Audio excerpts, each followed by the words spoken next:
Dando continuidade à unidade 4, processo nos tribunais, agora nós vamos ver da ordem dos processos nos tribunais, artigos 929 a 946. Esta parte da matéria indica o procedimento que deve ser seguido para julgamento dos recursos, dos incidentes recursais e das ações originárias nos tribunais. É o procedimento comum nas Cortes de Justiça e Cortes Supremas.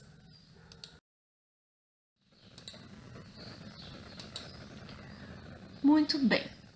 Para tornar o nosso estudo mais dinâmico, eu vou colocando os artigos que nós vamos analisar e vou fazendo alguns comentários.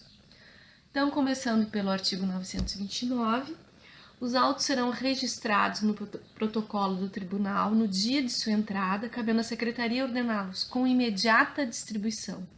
Parágrafo único. A critério do tribunal, os serviços de protocolo poderão ser descentralizados, mediante delegação a ofícios de justiça de primeiro grau. O 929, ele trata das providências a serem tomadas pelo tribunal quando da chegada dos recursos. Então, ele vai registrar, vai ordenar e vai distribuir. Então, ele registra a data da entrada, ele ordena, então ele vai paginar e colocar em ordem os arquivos, e ele vai distribuir. Coloquei aqui em vermelho, né, ressaltando a imediata distribuição de todos os processos em todos os graus de jurisdição, que é uma novidade aqui, essa afirmação, né, de que ela tem que ser imediata. Por que isso? Porque a gente sabe que o processo deve ter a observância ao princípio da duração razoável do processo e o princípio da eficiência da administração pública, ou seja, ao direito fundamental da boa administração da justiça, certo? O parágrafo único, ele vai tratar da descentralização, tá aqui, descentralizados. Ocorre mediante delegação a ofícios de justiça de primeiro grau, o que gera economia de recursos financeiros. São os protocolos integrados, tá bem? Passando para o artigo 930.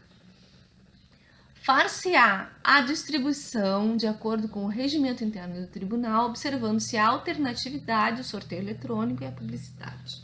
Parágrafo único. O primeiro recurso protocolado no tribunal tornará prevento o relator para eventual recurso subsequente interposto no mesmo processo ou em processo conexo. O destaque aqui é para a prevenção, que é uma novidade vir aqui no procedimento dos tribunais. Então, ocorre a prevenção por conexão. Assim, a distribuição, obviamente, vai ser por dependência, conforme nós vimos lá na parte geral, lá no artigo 286.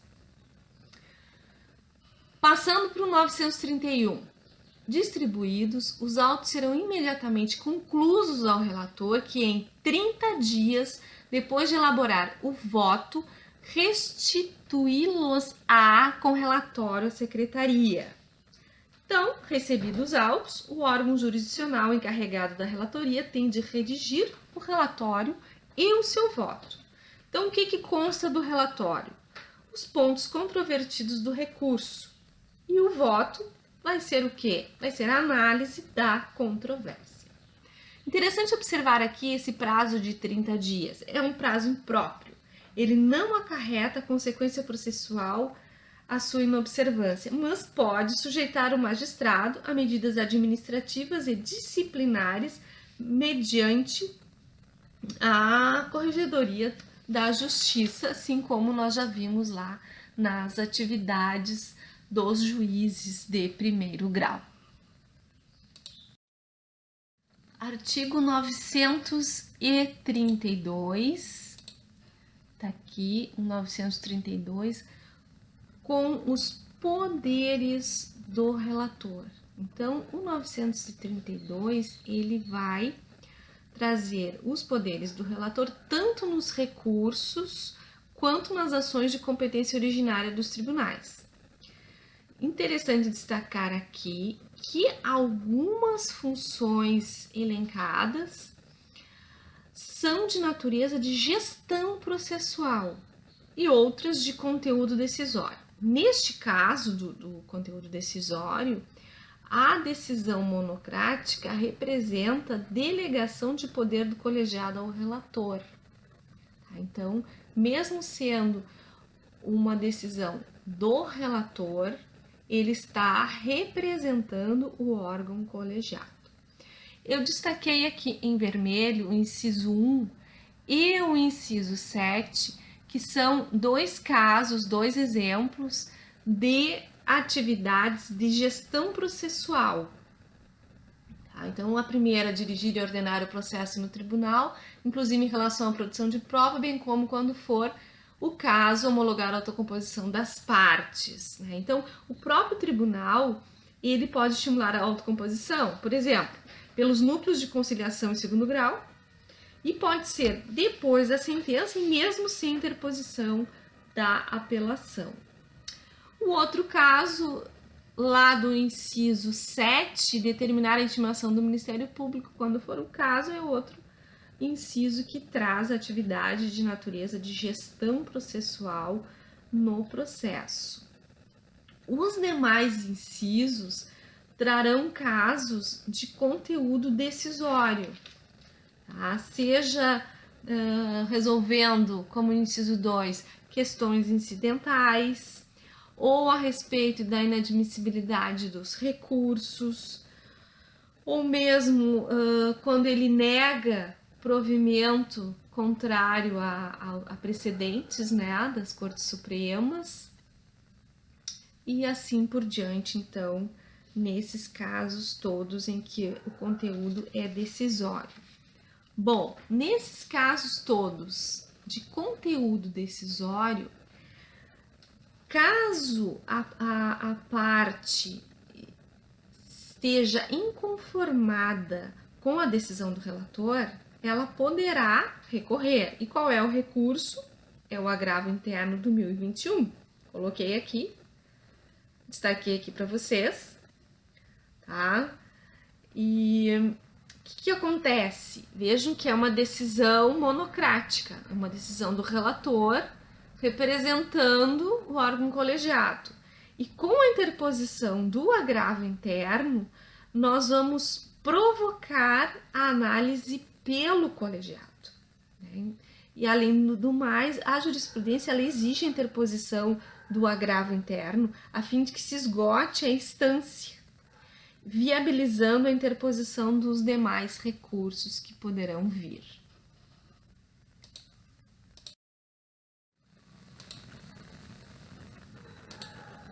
Artigo 933. Se o relator constatar a ocorrência de fato superveniente à decisão recorrida ou a existência de questão apreciável de ofício, ainda não examinada, que devam ser considerados no julgamento do recurso, intimará as partes para que se manifestem no prazo de 5 dias. Então, destaquei aqui, então, quando ocorrer fato superveniente, então o que acontece depois, né? E também nos casos de questão apreciável de ofício, então questão de ordem pública. Nesses casos que não foram examinados anteriormente, deve ser observado o princípio do contraditório e da ampla defesa, então mandando intimar as partes para a manifestação. Pode acontecer tanto nos julgamentos pelas Cortes de Justiça, como pelas Cortes Supremas.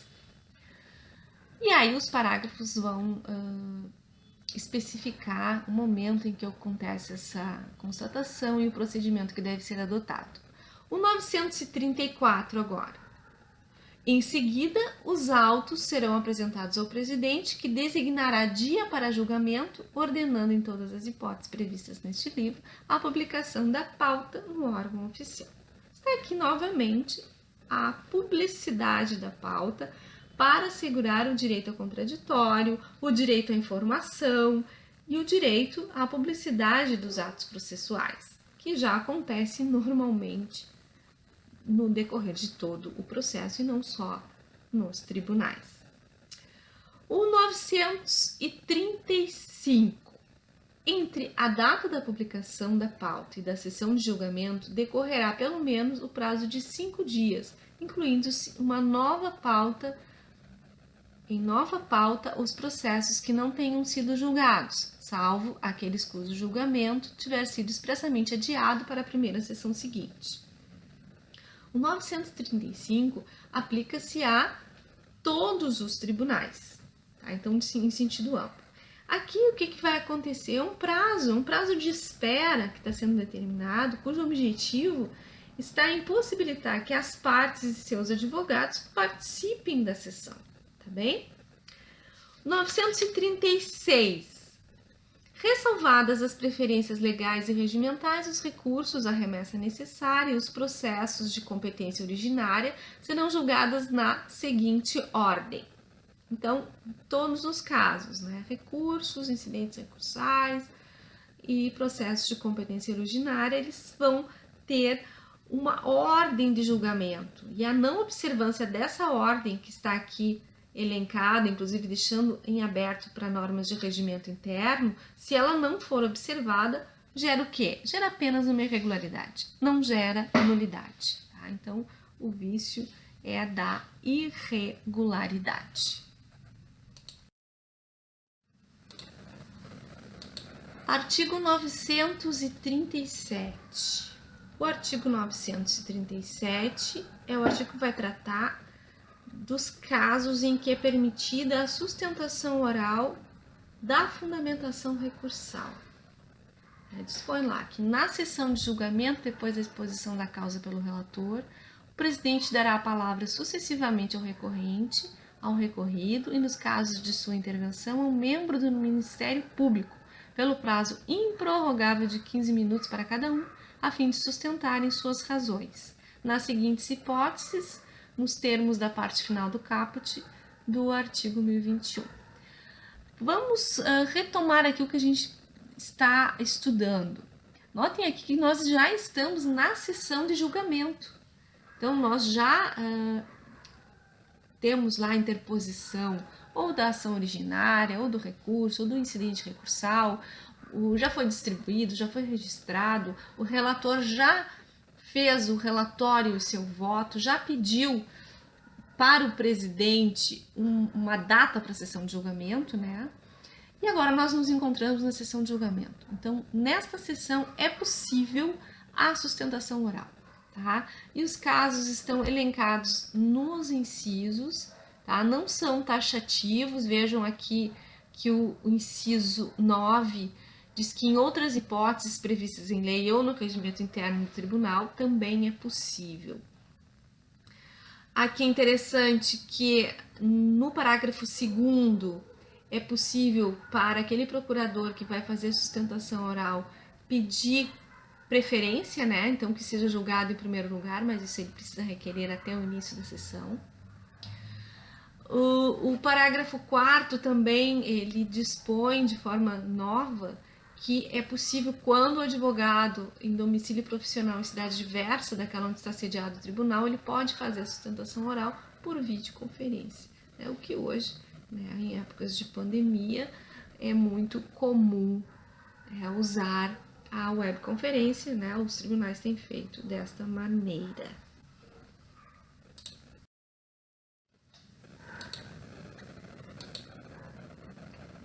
Artigo 938, ainda estamos na sessão de julgamento. A questão preliminar suscitada no julgamento será decidida antes do mérito, deste não se conhecendo, caso seja incompatível com a decisão. Estamos falando aqui, então, numa questão prévia, numa questão preliminar, que pode ser tanto de mérito como processual. De mérito, por exemplo, a prescrição. Processual, por exemplo, algum dos pressupostos processuais. Aí, os parágrafos do artigo 938 vão tratar de vícios sanáveis, tá? Então, esses vícios sanáveis, o tribunal deve converter o julgamento em diligência e baixar, muitas vezes, os autos para sanar o vício. Depois, se for possível, se deve prosseguir para julgar o recurso. Vejam que salvar os recursos é o objetivo, porque o que interessa às partes e à sociedade é a decisão de mérito. Passando para o 939. Se a preliminar for rejeitada ou se a apreciação do mérito for com ela compatível, seguir-se-ão a discussão e julgamento da matéria principal, sobre a qual deverão se pronunciar os juízes vencidos na preliminar. A doutrina ela critica bastante a questão dessa palavra, né, preliminar. Eles gostariam que fosse escrito questão prévia, né, porque ela é mais abrangente do que a preliminar. Tá? Ela vai abranger tanto a preliminar como a prejudicial. Mas, enfim, ela acaba envolvendo todas as questões, não só a preliminar, seja ela de mérito ou processual. O artigo 940. O relator ou outro juiz que não se considerar habilitado a proferir imediatamente seu voto poderá solicitar vista pelo prazo máximo de 10 dias, após o qual o recurso será reincluído em pauta para julgamento na sessão seguinte, à data da devolução. Então, não se sentindo habilitado a julgar, qualquer juiz, qualquer julgador poderá pedir vista dos autos. Por isso que eu destaquei aqui o termo vista. O próprio relator também pode pedir. A dúvida pode surgir durante a sessão e nada impede que o julgador, que já votou, vejam bem, peça vista e altere o voto. Por quê? Porque essa possibilidade de alterar o voto, ela pode se dar até o momento em que o presidente anuncia oralmente o resultado do julgamento. Artigo 941. Proferidos os votos, o presidente anunciará o resultado do julgamento, designando para redigir o acórdão o relator, ou, se vencido este, o autor do primeiro voto vencedor. Bem, então aqui nós temos o resultado da sessão de julgamento, como eu havia mencionado, que até antes pode ser modificado o voto, e assim que for anunciado o resultado de julgamento pelo presidente, não se pode mais modificar, né? Conforme está lá os artigos 494 e 941, então, né, dispondo que, sendo insuscetível de modificação assim que for anunciado o resultado. Os parágrafos 1º e 2º eu mencionei no comentário do artigo anterior. E o parágrafo 3º eu quero destacar, pois ele dispõe que o voto vencido será necessariamente declarado e considerado parte integrante do acórdão para todos os fins legais, inclusive pré-questionamento. Então, é muito relevante que exista essa regra. Por quê? Porque não existem mais os embargos infringentes, ou seja, o recurso de embargos infringentes.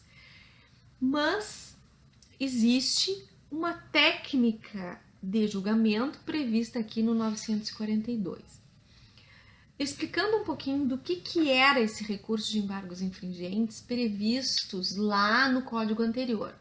Era um recurso cabível quando a decisão no recurso de apelação, na ação rescisória, no agravo de instrumento, ela não fosse unânime. Neste caso, cabia o recurso de embargos de infringentes com base naquele voto vencido. Mas não existe mais esse recurso, não está mais no elenco dos recursos, das espécies de recurso. Mas o que ainda restou dessa possibilidade? Essa técnica de julgamento prevista no artigo 942. Então, no lugar do recurso de embargos infringentes, criou-se uma técnica de julgamento. quando, no julgamento da apelação, do agravo de instrumento ou da ação rescisória, houver voto divergente, o julgamento não se conclui, prosseguindo-se na mesma ou noutra sessão, colhendo-se os votos de outros julgadores. A técnica ela é mais ampla do que a do recurso de embargos infringentes, pois abrange qualquer julgamento de apelação e não só alguns, e também o agravo de instrumento. Percebam aqui que no artigo 942 eu coloquei em verde os casos. Então é necessário que a gente faça uma leitura total do artigo, porque quando o resultado não for unânime na apelação, isso vem no caput, e depois lá no parágrafo 3º, que traz a técnica de julgamento, mas ela já inicia desde o caput, os outros dois casos, ação rescisória e agravo de instrumento. Tá? Novamente não é um artigo com uma redação muito didática, mas estão ali os casos possíveis, então, de que ocorra essa técnica de julgamento, que ela vai acontecer de ofício, certo? Artigo 943. Os votos, os acórdãos e os demais atos processuais podem ser registrados em documento eletrônico, inviolável e assinados eletronicamente, na forma da lei, devendo ser impressos para juntar aos autos do processo quando este não for eletrônico. Parágrafo 1º. Todo acórdão conterá emenda. Bom, o 943, então, fala ou trata da ementa. Tivemos lá nos artigos anteriores a sessão de julgamento e a redação do acórdão, que vai conter todos os votos. E agora nós estamos tratando da ementa, que é um resumo da matéria tratada no acórdão. A contradição da ementa com o corpo do acórdão desafia embargos de declaração. Artigo 944, ele vai trazer uma consequência indesejável do descumprimento dos prazos. Então, não publicado o acórdão no prazo de 30 dias, contado da data da sessão, as notas taquigráficas o substituirão para todos os fins legais. E aqui, leia-se a gravação, né, independentemente de revisão. O artigo 945 foi vetado, então pulamos para o 946, que trata especificamente do agravo de instrumento, né? A impressão que dá é que esse artigo está um pouco deslocado, mas vamos analisar ele como é o nosso último artigo aqui do estudo do módulo. O agravo de instrumento será julgado antes da apelação interposta no mesmo processo. Se ambos os recursos de que trata o caput houverem de ser julgados na mesma sessão, terá precedência o agravo de instrumento. Então, o agravo ele versa sobre questão que deve ser decidida antes da sentença, obviamente. E assim a gente termina. Eu vou colocar aqui um recorte da ementa para vocês verem na jurisprudência como é que ela se situa. Então, aqui eu coloquei um modelinho muito sucinto de uma ementa, né? Conforme eu mencionei que a ementa ela constitui um resumo da matéria tratada no acórdão, tá? Então, tá aqui essa sobre tratamento de saúde, é uma tutela provisória. E depois da ementa, isso aqui tudo é ementa, vem o tipo de recurso, apelação, nesse nosso caso aqui, o número do processo, a comarca de origem, o nome do apelante, o nome do apelado.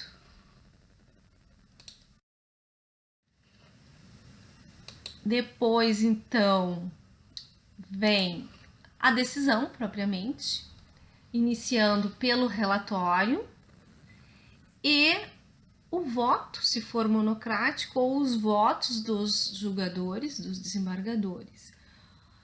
Por fim, aí sempre no final de cada um dos votos, ou do voto, ante o exposto, dou provimento ao recurso para desconstituir a sentença e determinar o regular procedimento feito, ou ante o exposto, nego o provimento para manter a sentença.